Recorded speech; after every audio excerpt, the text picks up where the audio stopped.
Amigos y hermanos, les saludamos en el nombre del Señor Jesucristo. Quiero invitarle a que me acompañe, por favor, en una lectura de la palabra del Señor. Por favor, Mateo capítulo 6.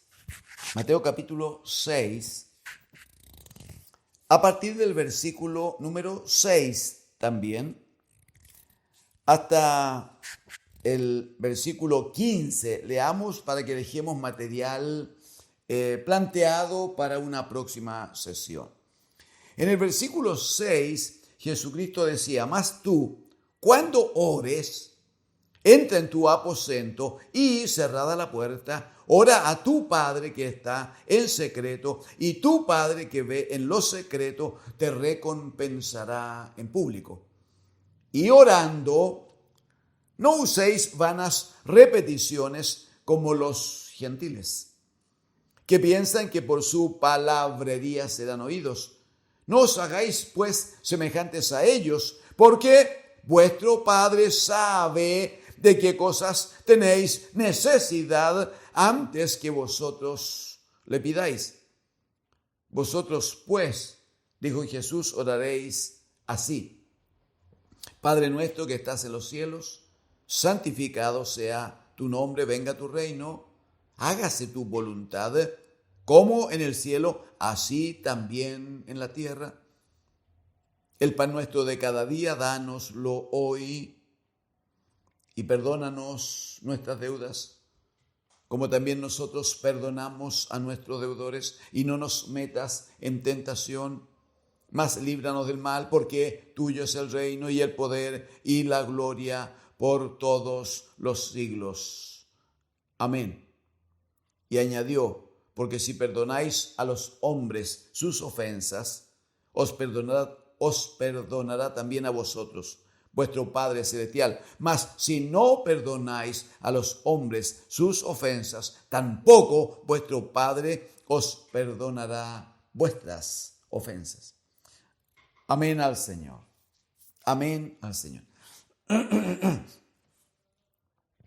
Quisiéramos, antes de entrar en la oración propiamente tal, quisiéramos concluir o decir un par de cosas más acerca de cómo Jesucristo el Señor liga la oración con una relación de familia.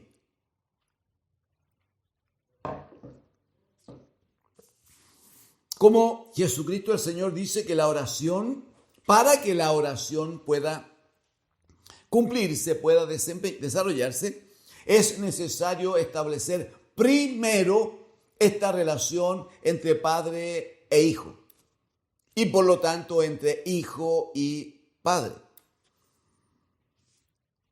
Dijo aquí en el versículo 6 el Señor: cuando ores, entonces entra a tu aposento, y dice, cerrada la puerta, ora a tu Padre. No, ora a tu Padre. Ese es el punto. Ora a tu Padre, y tu Padre que ve en secreto te recompensará en público. Pero dice que es una relación de padre a hijo. No es una cuestión religiosa. Es una cuestión más bien sanguínea. Es una cuestión más bien de procedencia.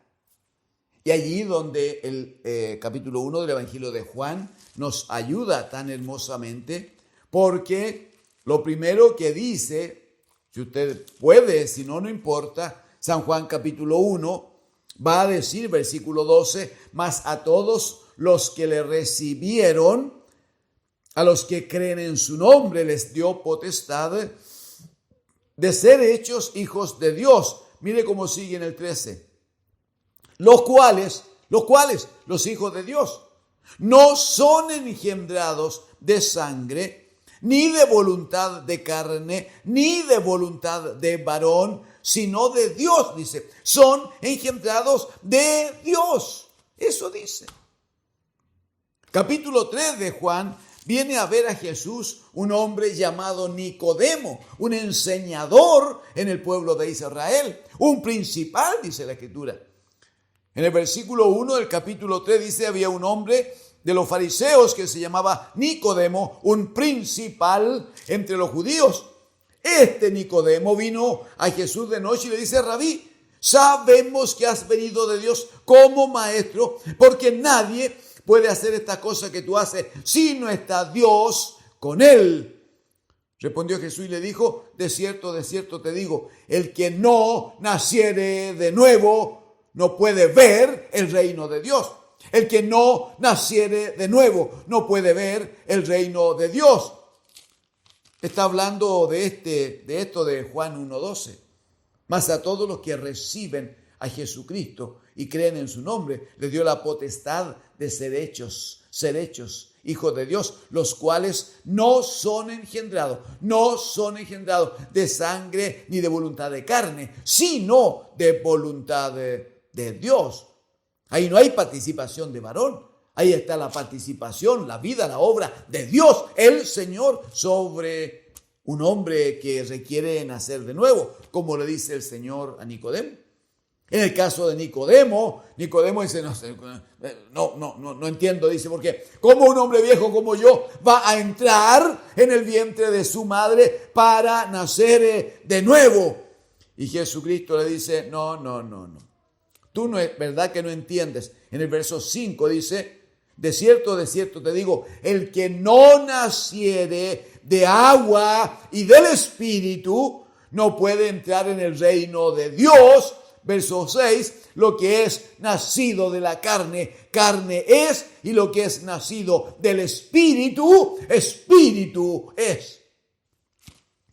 Claramente no está hablando de un proceso físico, está hablando de un cambio de vida, está hablando de un comenzar en Cristo el Señor una nueva forma de desarrollarse.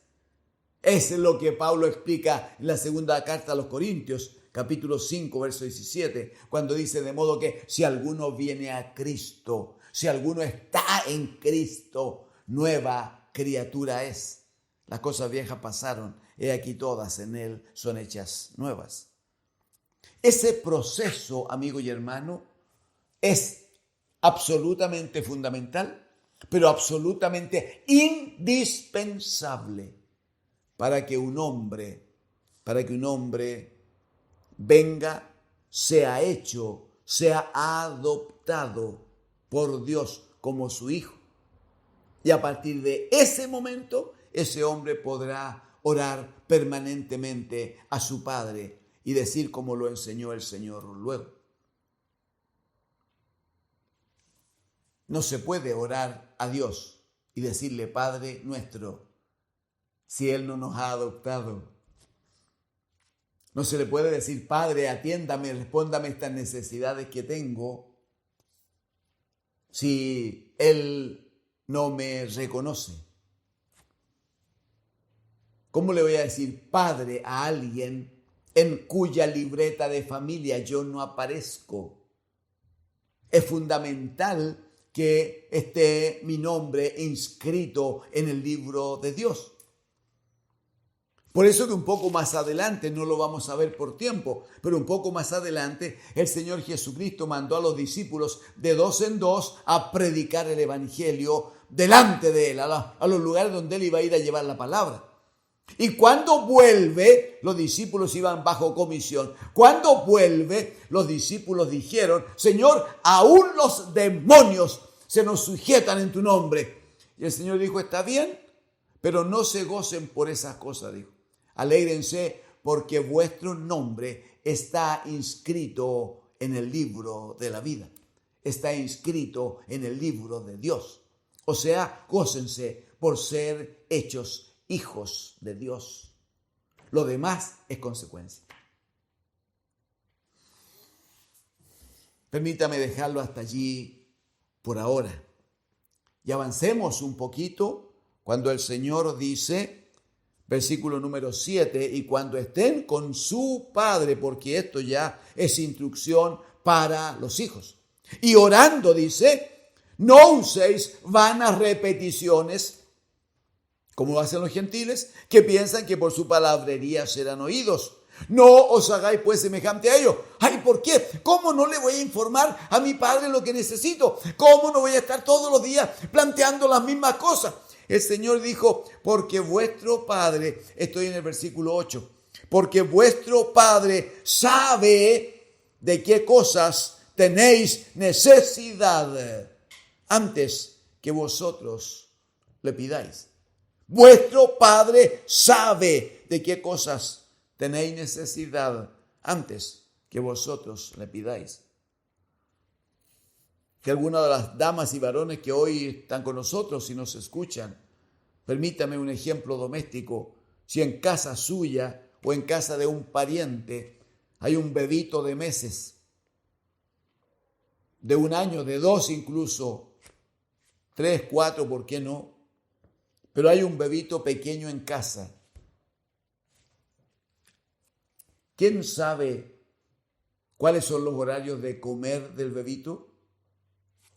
¿Lo sabe el hijo o lo saben sus padres? ¿Quién sabe cuáles son los tiempos en que periódicamente el bebito debe ser mudado, lavado, atendido? ¿Lo tiene que andar pidiendo el bebito o los padres saben qué necesidades tiene el niño? Acerca de comer, acerca de descansar, acerca de atender sus necesidades básicas. De nuevo, ¿quién decide qué tipo de comida se le va a dar al niño? Si el niño tiene 5 meses, 6 meses, 10 meses, 1 año, 1 año y medio, 2, 3 años, el niño decide si quiere comerse, no sé, un trozo de carne acompañado de algo. ¿Lo decide el niño? ¿Puede decidirlo? ¿Quién sabe cuáles son las necesidades del hijo? No son los padres. Entonces, ¿qué dijo el Señor? Mire, 2 cosas dijo, 2 cosas. Cuando vengan a orar a su Padre, si es que Él es su Padre, y si su Padre te adoptó y tu nombre está inscrito en el libro del Padre, muy bien. Entonces, si tú eres hijo, tu nombre lo conoce Él lo inscribió, entonces Él te conoce, Él te ubica. Y Él sabe cuáles son tus necesidades. Entonces un día vengo llorando, vengo con un problema, una enfermedad, con una angustia, y vengo y me desahogo. Si es mi Padre, ¿cómo no voy a poder hacerlo? Le cuento todo, le digo todo. Pero una vez que le conté, primero tengo el entendimiento que lo hice por desahogo, no porque Él no lo sepa. Porque tengo la garantía de la palabra del Señor, de que mi Padre sabe de qué cosas tengo necesidad. Y lo segundo tan importante, dice, no uséis vanas repeticiones. No se trata de cansar al Señor repitiendo lo mismo siempre. No, lo mismo siempre, lo mismo siempre. No quiero referirme a nada en particular, pero el Espíritu le va a dar a usted entendimiento. No es cosa de repetir, 2 veces esto, 3 veces esto, 5 veces esto. Hay autoridades religiosas que cuando alguna persona se acerca para descargar una situación de culpabilidad que hay en su alma y que necesita una instrucción seria para liberarse de esa carga espiritual que tiene, hay autoridades religiosas que le dicen muy bien, váyase a casa y diga 10 veces este rezo y diga 15 veces este otro, repítalo 3 o 4 días. Cuando la Escritura dice, no uséis vanas repeticiones. ¿Cómo quieren que la gente entonces esté en paz? ¿Cómo quieren que la gente tenga quietud en el alma? ¿Cómo quieren que la gente no ande rompiendo cosas por la calle, ande haciendo incendios? ¿Cómo no quieren que la gente viva tan mal? Si en vez de mostrarle la palabra de Dios, le inventan cosas que no están en la palabra del Señor. Mire, lo que acabo de decir, por favor, permítame refrendarlo con la palabra del Señor. En el versículo número 9, por favor, dice, vosotros pues oraréis. No sé si tiene una Biblia, si no se lo leo yo textualmente. Vosotros pues oraréis así, dijo el Señor. Él no podía haber dicho, ustedes después van a repetir esto todos los días y varias veces al día para que Dios les escuche. ¿Pudo haberlo dicho así el Señor, sí o no? Claro que pudo. Ya, pero hacían 5 minutos que él había dicho en el verso 7, y orando, no uséis vanas repeticiones, como los gentiles que piensan que por su palabrería van a ser oídos. Cristo el Señor, Él es el gran maestro de todos los tiempos. Él no se contradice, no puede contradecirse. Si Él dice que no a las repeticiones, Él no va a estar dando instrucción. Muy bien, a partir de ahora repitan esto. No, Él lo que hace es decir en el versículo 9, ustedes van a orar siguiendo este modelo. Orarán así, orarán de esta forma. Aquí está, dice, la estructura. Pero finalmente va a enseñar de que debemos orar con entendimiento, debemos orar de acuerdo a las necesidades de nuestra alma. El Señor establece una estructura, pero no es lo único que podemos decir.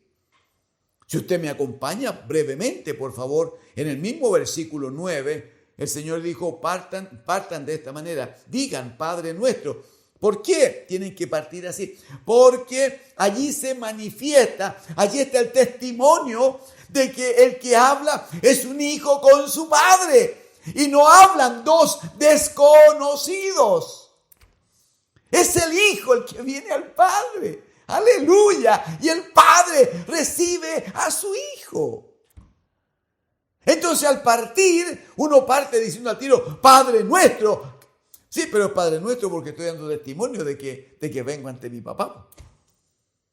No vengo ante un Señor que sea muy rico, millonario, que tenga mucha capacidad, que a lo mejor sea buena gente, a lo mejor sea dadivoso, pero no vengo ante ese Señor ajeno, lejano y distante. No, yo vengo en la intimidad de hablar con mi Padre y eso es distinto. Pero además, dijo el Señor, digan, Padre nuestro, que estás en los cielos. Eso es para que no perdamos de vista que Él es el Señor, que Él es Dios, que Él gobierna desde las alturas y que nosotros estamos aquí sobre la tierra en una condición limitada, cubiertos de pecado, con necesidades, con dependencias. Pero Él gobierna. Isaías 66:1 dijo el Señor, el cielo es mi trono y la tierra estrado de mis pies. Por tanto, si Él gobierna desde los cielos, si todos los cielos son su trono, imagínese la inmensidad que tiene, el poderío que tiene, la autoridad y la gloria que tiene. Entonces, cuando vengo a orar a mi Padre, aunque es mi Padre, guardo mi compostura, guardo mi forma, tengo temor de Dios en mi vida, reconozco lo grande que es Él. ¿Y qué hago? Abro mi boca para reconocer y decirle, yo sé que tú estás en los cielos. Yo vengo a darte gloria. Declaro, santificado sea tu nombre. Sigo confesando que eres el Señor, eres todopoderoso, Rey de reyes, Señor de señores. Los cielos y la tierra fueron creados por tu palabra y por tu palabra todas las cosas subsisten. No hay nadie antes que tú, no hay nadie después que tú, etcétera, etcétera, etcétera. ¿Cuánta libertad tiene usted allí para honrar al Señor? Para reconocerlo, para darle gloria. ¡Qué hermoso tiempo! Y si eso todavía le parece que puede mejorar, en el verso 10 va a decir el Señor, venga tu reino, hágase tu voluntad, como en el cielo, así también en la tierra. Es venga tu reino, venga tu reino. Ustedes saben que si hay un reino, es porque hay un rey. Y usted sabe que en un reino el que gobierna no son los súbditos, sino el rey.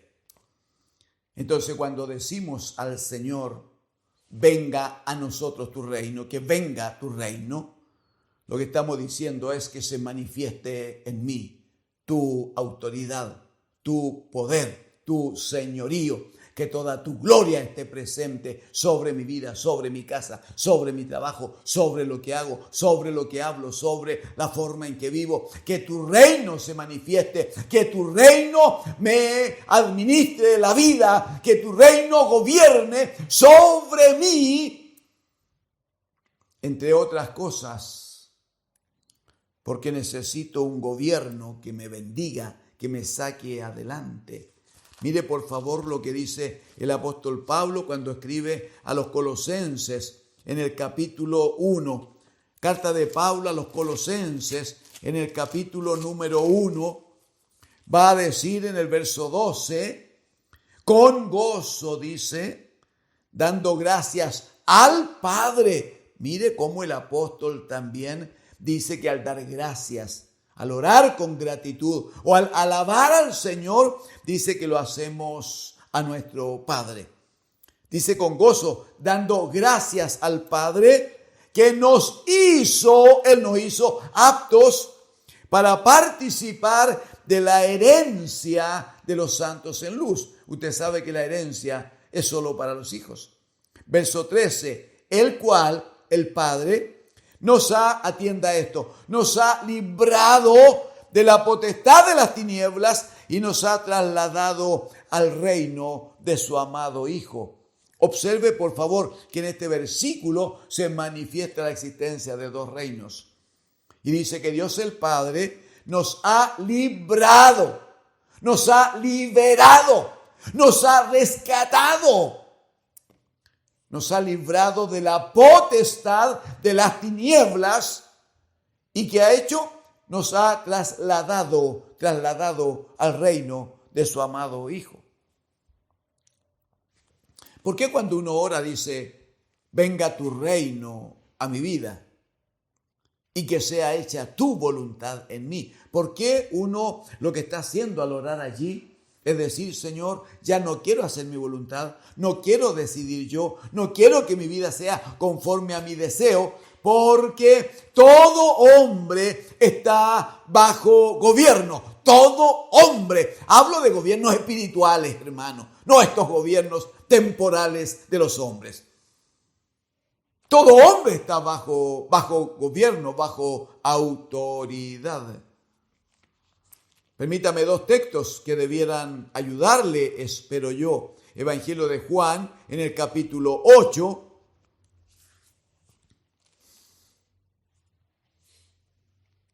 Evangelio de Juan, capítulo 8, versículo 34. Jesucristo le responde a las gentes allí y le dice, de cierto os digo, que todo aquel que hace pecado, esclavo es del pecado. Todo aquel que hace pecado, todo aquel que comete pecado, es esclavo de ese pecado. Por favor, si puede, nómbreme a un hombre que no cometa pecado. Todo el que hace pecado está bajo el gobierno del pecado. Y el mismo apóstol Juan, al final en su Biblia, en las cartas apostólicas, en el Primera de Juan, capítulo 5, en el versículo 19, va a decir a la iglesia, le dice, sabemos que somos de Dios, así dice la iglesia, sabemos que somos de Dios o sabemos que somos hijos de Dios. Pero mire cómo sigue, y el mundo entero, dice, está bajo el maligno, y el mundo entero está bajo el maligno. ¿Por qué uno al orar dice que venga tu reino y sea hecha tu voluntad? Simplemente porque si antes usted y yo estuvimos bajo la potestad del maligno, bajo el gobierno del maligno, si antes la oscuridad, las tinieblas gobernaron sobre nosotros, pero Dios el Padre en su misericordia nos ha librado de las tinieblas. Si Él nos ha rescatado de allí, de una situación de muerte a causa del pecado, si como dijo el Señor Jesucristo, todo aquel que hace pecado, esclavo es del pecado. Si de allí nos rescata el Señor, necesario es que se establezca el gobierno de Cristo porque si el Señor lo rescata de allá y lo deja libre, volverá nuevamente a hacerse esclavo de aquel de quien había sido libertado. Porque todo el mundo, lo leímos recién, todo el mundo está bajo el maligno, que necesita guarecerse, cubrirse, cuidarse, protegerse, que alguien con gran autoridad le proteja, le cubra y le bendiga. ¿Sabe cuál es la solución allí? Está dicho en la profecía del Salmo número 91. Mire por favor cómo está dicho allí en la profecía. Dice, Salmo 91 dice, el que habita, el que vive, el que está bajo gobierno, el que habita al abrigo, a la protección del Altísimo, morará bajo la sombra del Omnipotente. En el versículo número 2 dice, diré al Señor, al Padre, esperanza mía y castillo mío, mi Dios en quien confiaré. Él, el Señor, te librará del lazo del cazador, de la peste destructora. Mire el verso 4, es preciosísimo. Dice, con sus plumas te cubrirá y debajo de sus alas estarás seguro. Con sus plumas te cubrirá y debajo de sus alas estarás seguro. La figura es simplemente preciosa. Si ha tenido ocasión antes o ahora, si ha tenido ocasión de observar en el campo una gallina que está criando pollitos. Usted sabe que hay momentos en el día, si un pájaro grande revolotea, lo que hace la gallina es emitir ciertos sonidos y los pollitos corren y todos se meten bajo las alas de su madre. Y a partir de ese momento, aquel pájaro que a lo mejor buscaba alimento y que a lo mejor un pollito era un buen alimento para él, pero a partir de ese momento, el pájaro que buscaba hacer daño, solo va a haber una gran gallina que está mirando, que está atenta, que sabe defenderse. Pero no va a haber ningún pollito, no lo va a haber. Los pollitos están protegidos, están escondidos bajo las alas de su madre. Cuando llega la tarde, llega cerca de la noche, otra vez la gallina hace algunos ruidos y los pollitos corren a ella y allí entre sus alas, entre su plumaje, los pollitos literalmente desaparecen. Hay historias, anécdotas hermosas de gente que en el campo ha quemado para limpiar, sin mala intención, terrenos que les pertenecen, han limpiado el terreno de zarzamora. Entonces lo que hacen, tomando las providencias, es encenderle un fuego para que esa zarzamora se consuma y después entonces se limpia, se termina de trabajar el lugar. Bueno, se han encontrado más de una vez que después que ha pasado el fuego por allí, por un amplio sector, cuando están levantando ya lo que quedó, más de alguna vez han encontrado la figura de una gallina allí, que al tomarla se les deshacen las manos, solo quedan los polvos del cuerpo, de la estructura de la gallina, pero cuando se levantan esos polvos salen corriendo los pollitos, que aun cuando el fuego pasó sobre ellos y aun cuando la madre murió, la gallina murió por causa del fuego, sin embargo los pollitos están vivos porque estaban bajo las alas de su madre. El gran salmista en el Salmo 91 dice que Dios nuestro Padre, dice que nos cubre con sus alas, nos cubre con sus plumas y debajo de sus alas estamos seguros. Para eso es urgente la paternidad de Dios. Para eso es urgente que al orar le digamos, Señor, venga sobre mí tu reino, tu autoridad, tu gobierno, tu poder, que se manifieste sobre mí. Yo quiero que tú seas, a mí me conviene que tú seas el más grande, el más poderoso, porque mientras más grande eres, más me cubre, más me bendice, más me llevas adelante. ¿Y cuál es el compromiso? Si tú me cubres con tu poder, muy bien, entonces venga a mí tu reino y sea hecha tu voluntad. O sea, yo me comprometo, tú me cubres y yo me comprometo a estar en tu voluntad. Dejo de vivir por mí y para mí y empiezo a vivir para gloria tuya. Amigos, hermanos, por causa del tiempo hemos de dejarlo hasta aquí. Permítame desearle bendición del Señor. Permítame invitarle. Consiga certificado espiritual. Consiga certificado de que ya es hijo de Dios. Y que Dios es su Padre. Lo demás va a ser consecuencia. Su vida cambiará. Su vida será bendecida. Bendito y alabado es el Señor. Les saludamos en el amor del Señor. Amén.